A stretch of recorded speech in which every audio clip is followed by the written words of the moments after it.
श्री गणेशाय नमः। हिंदुओं का मूल ग्रंथ वेद है। यह सृष्टि के आदि में परमात्मा ने उत्पन्न किया। वेद ग्रंथ चार माने जाते हैं: ऋग्वेद, यजुर्वेद, सामवेद और अथर्ववेद।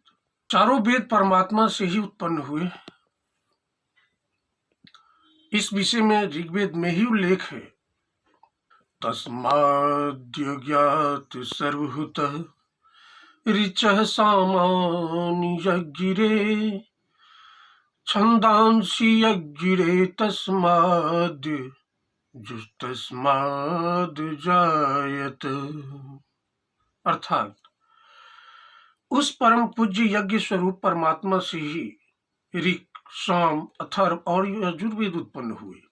अब प्रश्न यह है कि सृष्टि के आदि में परमात्मा ने वेदों के मंत्र कैसे उत्पन्न किए।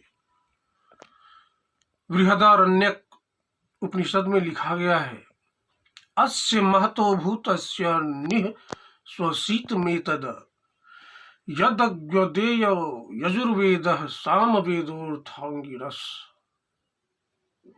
उस महाभूत परमात्मा के निश्वास के चारों वेद निकले हैं। क्या परमात्मा ने श्वास छोड़ा था? हाँ।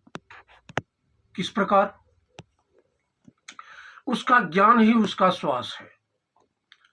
यह श्वास उसने सृष्टि के आदि में चार ऋषियों के हृदय में छोड़ा था, और ये चार ऋषि पहले पर सृष्टि में उत्पन्न हुए। उन्हीं चार ऋषियों के द्वारा वेद प्रकट हुए। शतपथ ब्राह्मण में लिखा गया है: अग्नि ऋग्वेदो वायुर यजुर्वेदः सूर्यात् सामवेदः। अर्थात अग्नि, वायु, आदित्य और अंगिरा ऋषि के हृदय में परमात्मा ने पहले पहल क्रमशः ऋग्वेद, यजुर्वेद, सामवेद और अथर्ववेद का ज्ञान प्रकाशित किया। अपने हृदय में इन चारों ऋषियों ने परमात्मा का ज्ञान सुना, और इसीलिए वेदों का नाम श्रुति पड़ा। वेद में ही परमात्मा ने अखिल मानव जाति के लिए धर्म का ज्ञान दिया है। फिर वेदों से ही अन्य सब ग्रंथों में ज्ञान का विकास हुआ है। अर्थात संसार के अन्य सब ग्रंथों के बाद रचे गए हैं, और उन सब में वेदों के ज्ञान की ही भिन्न भिन्न प्रकार से व्याख्या की गई। प्रत्येक वेद का एक एक उपवेद है। जैसे ऋग्वेद का अथर्ववेद, जिसमें विज्ञान, कला कौशल, कृषि, वाणिज्य इत्यादि धन उत्पन्न करने के साधनों का वर्णन है। यजुर्वेद का धनुर्वेद, जिसमें राजनीति, शस्त्र अस्त्र की कला और युद्ध विद्या का वर्णन है। सामवेद का गांधर्व वेद, जिसमें संगीत शास्त्र का वर्णन है। अथर्ववेद का आयुर्वेद, जिसमें वनस्पति, रसायन और शरीर शास्त्र का वर्णन किया गया है। इन वेदों के 6 अंग माने गए हैं: शिक्षा, कल्प, व्याकरण, निरुक्त, छंद, ज्योति। इन 6 अंग भी मिलकर वेदों की व्याख्या करते हैं। 6 अंग की तरह वेद के 6 उपांग भी हैं। उनके नाम हैं: न्याय, जो गौतम ऋषि के द्वारा बनाया गया। वैशेषिक, कणाद ऋषि का रचा हुआ। सांख्य, महर्षि कपिल का निर्मित किया हुआ। योग, भगवान पतंजलि से बनाया गया। मीमांसा, महर्षि जैमिनी का। और वेदांत, महर्षि वादरायण उपनाम वेदव्यास का रचा हुआ है। वेद की इन्हीं 6 उपांगों को 6 शास्त्र या खड़ दर्शन भी कहते हैं। इनमें ईश्वर, जीव और सृष्टि का तत्व विचार है। सबका परस्पर संबंध और बंध मोक्ष का उत्तम विचार है। ये भी सब वेद की ही व्याख्या करते हैं। प्रथम में ब्राह्मण ग्रंथ। वेदों की व्याख्या करने वाले कुछ ब्राह्मण ग्रंथ भी हैं, जिनमें ऐतरेय, शतपथ, साम, गोपथ ये 4 मुख्य ब्राह्मण ग्रंथ हैं। इनमें क्रमशः ऋक, यजु, साम और अथर्व के कर्मकांड की प्रधानता से व्याख्या की गई है। ज्ञान कांड भी इसी को कहा जाता है। उपनिषद। उपनिषद मुख्यतः 11 हैं: ईश, केन, कठ, प्रश्न, मुंडक, मांडूक्य, ऐतरेय, तैत्तिरीय, छांदोग्य, बृहदारण्यक और श्वेताश्वेतर सब उपनिषद प्रायः वेदों के ज्ञान कांड की ही प्रधानता से व्याख्या करते हैं।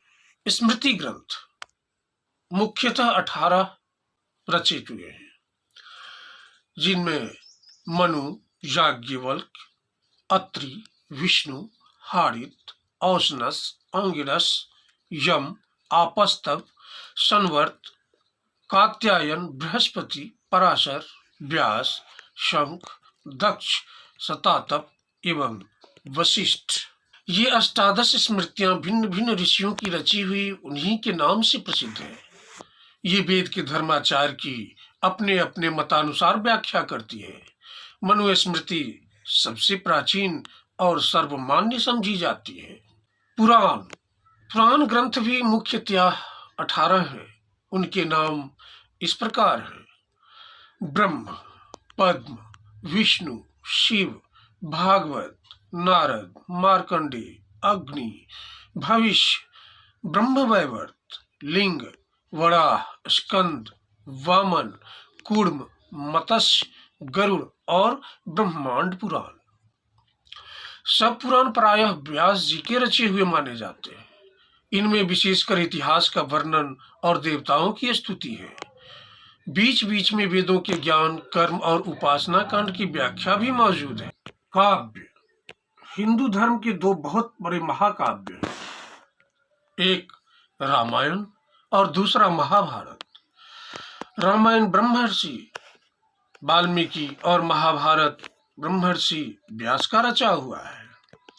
पहले काव्य में मर्यादा पुरुषोत्तम महाराजा रामचंद्र जी का आदर्श चरित्र वर्णन किया गया है और दूसरे में विशेषकर कौरवों पांडवों के युद्ध की कथा है। इसके अतिरिक्त और भी बहुत ऐतिहासिक वर्णन है। हिंदू धर्म का छोटा परंतु अत्यंत महत्वपूर्ण धर्म ग्रंथ श्रीमद् भगवद गीता भी महाभारत के ही अंतर्गत है। यह महायोगेश्वर श्री कृष्ण भगवान का अर्जुन को बतलाया हुआ ब्रह्म तत्व है, जो ज्ञान ग्रंथ कहलाता है। महाभारत धार्मिक ग्रंथ है, यहाँ तक कि इसके 5वां वेद कहा गया है।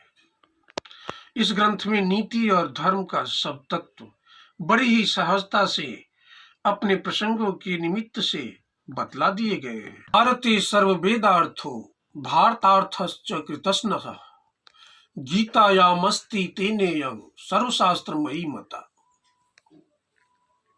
महाभारत में वेदों का सारा अर्थ आ गया है और महाभारत का संपूर्ण सार गीता में आ गया है। इसलिए गीता सब शास्त्रों का संग्रह मानी गई है।